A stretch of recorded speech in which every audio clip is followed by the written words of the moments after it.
Hey everyone, I'm Benjamin. Welcome to my book club, and I have a very confronting book to talk about today. A really powerful book, I think, a book that going into I knew was going to be challenging in its social commentary, but blew me away massively. It's a debut novel.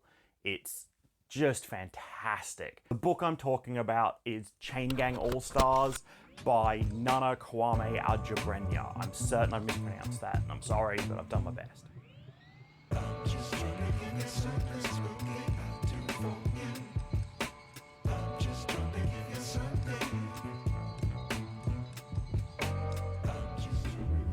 As I said, this is this author's debut novel. It is outstanding, really, and confronting, and deals with a very problematic issue, and let's just start talking about it. Chain Gang All-Stars posits a world where the for-profit prison system that exists in America takes things to the nth degree, takes things to the next level, where prisoners who are on death row or who have long prison sentences are offered the chance to commute those sentences, be pardoned at the end of it, if they compete in gladiatorial death games. Prisoners sign up for these of their own will, supposedly of sound mind. If they survive 3 years worth of these death matches, they go free. But during these death matches, they're teamed up with other members of a chain gang, and these chain gangs exist entirely as a TV show. People watch the daily lives of these chain gangs as they march between cities, walking through the wilderness, sleeping in tents. Then at the host cities of the games themselves, they perform tasks and events which are meant to be their community service. These are just publicity events for the same sort of thing you would see if F1 drivers or football teams were coming to your town, the sort of meet and greet. And then every month they perform in death matches, either one-on-one or in a team, or on the marches they will sometimes engage in melees, and these are matches to the death with weaponry, and you earn blood points which you get to spend on better weaponry and better armor. And the violence is inherent to the whole system, and the story it tells is both exciting, fantastically written, full of great characters, and really confronting, dealing with the problematic systems at play, and it's just so well done. It's such a powerful book, and it's got some of the best reader manipulation that I've really experienced. I many times would find myself in one of the action scenes or one of the scenes of high tension, really enjoying myself, being like, this is really exciting and really enjoyable. Like talking about one of the death matches and being like, oh my god, yes, action, woo, yay.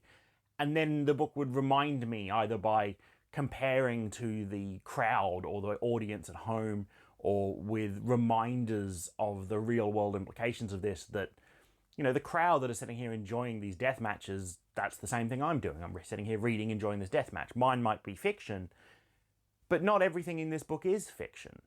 The book is full of footnotes and reminders of real-world cases, real-world situations, and real-world statistics of the American prison system that remind you that this is, yes, a fiction, but not as far-fetched as it might seem. It reminds you of the brutality inherent in the American prison system, of the issues with the American justice system as a whole, of the issues to do with racism and sexism and phobias, transphobias, homophobias, all of these that are real problems in the world and the justice system in particular. And it highlights these in footnotes and in reminders that just make the text and the prose so much more powerful and really thought-provoking. As for the things I really enjoyed in the, fiction parts of this book, the characters are fantastic. Our main character, Thor, Hurricane Stax, are just really, really well done. The romance that exists there is believable in its sort of extreme, and the actual action scenes that we take place in are fantastic. We get a really good swath of, I wanted to say antagonists, but they're not antagonists. They are just other human beings forced into this situation. The real antagonists being the people behind this game, the people behind this TV show, this profit system. And we see these characters from several different points of view, and it really helps paint a really wider picture of the world itself. We see things from the point of view of the prisoners. We see things from the point of view of the prisoners before they join the game. We see the sort of coercive tactics used by the people in charge of this to get people to sign up that perhaps aren't of sound mind, perhaps shouldn't be allowed to be signing this sort of agreement. We see the people at home enjoying the games. We follow people that aren't into the games. We follow people that are protesting the games, people that see this for the barbarity and brutality that it is and try and fight against that. And we see the hidden aspects within some of these people who, you know, have to admit to themselves that they are kind of interested and they do kind of want to watch it though. And then the actual action scenes, the actual death matches and the fights and the violence itself is wonderfully written, super exciting in a guilty pleasure way. The book reminds you that this is a terrible thing to be enjoying, and it does it in such a powerful, meaningful way that it really stuck with me. But I have to admit, I enjoyed the death matches, I enjoyed the violence, I loved talking about the weaponry. I'm a big fan of death game stories, and this is one of my favorites now. It was just done really, really well. And I think the message of the book is just really important. I think it's very easy to take these problems such as prisoners and justice systems and penal code and just kind of ignore it. And the book makes a point that that's kind of where we are as a society, that we treat these problems as things to be locked away and forgotten about. And the book tries to bring them back to the forefront of your mind and try and make you think about them. And it does make me look at things through a different lens. It makes me aware of issues that I knew about, but I had done the thing that we were supposed to do and kind of forgotten about and ignored. And it makes me more aware of them, and it makes me saddened by them. And the book is just really powerful, and I really think it's a book that everyone should read. And look, as for a rating, this is a 10-star read for me. I really enjoyed this. This is one of the best books I've read this year. And the fact that this is a debut novel, it just blows me away. The prose is fantastic. The characters are fantastic. The message is so important and so well told. I don't feel like it's heavy-handed. If you don't want to think about these issues at all, you can probably still read this. You will be made aware of them, but it's not too preachy. It's telling an important issue, and it's done so well, and it's exciting and enjoyable.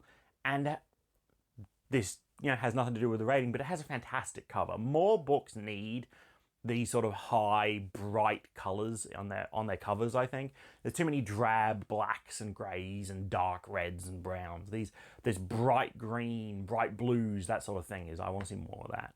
And not to undercut any of the seriousness of this book, but I am using it for my bingo challenge. So I'm going to bring up my bingo board. If you don't know what bingo is on this channel, I am taking part in Reddit's R-Fantasy's bingo challenge. It is a year-long readathon with 25 reading prompts, and the hope is that I'm going to be able to fill this board, knocking off each prompt, as well as the additional hard modes that exist for each prompt. So this is how I'm doing so far. I am probably a little bit behind. I've got until the end of February, I believe, or the end of March, one of the two. I probably really need to start doing like 2 or 3 bingo books a month if I'm going to make it, but I think I should be doable. If you want to see what books I'm thinking about doing for my bingo challenge, you can check out that video up there. But as for this one, this is the square for reading a book by a person of color. And in particular, the hard mode is that it has to be a debut novel published within the last 5 years. Chain Gang All-Stars was published, pretty sure I checked this, 2023. So that counts for the hard mode, it counts for the person of color square, and so I'm going to lock that one in. So yeah, another bingo square, another 10-star read for the year, another fantastic book. I really think you guys should check it out. It's not particularly a Halloween-y read, but it's an important read that I think you would probably really enjoy. Thank you so much for watching if you still are. I just want to say thank you so much for all the support I've received. All the comments, all the views, all the likes, and the subscriptions have just blown me away. If you're still around, I'd love to hear in the comments below if you have read this book and what you thought of it. And most of all, just remember to keep reading.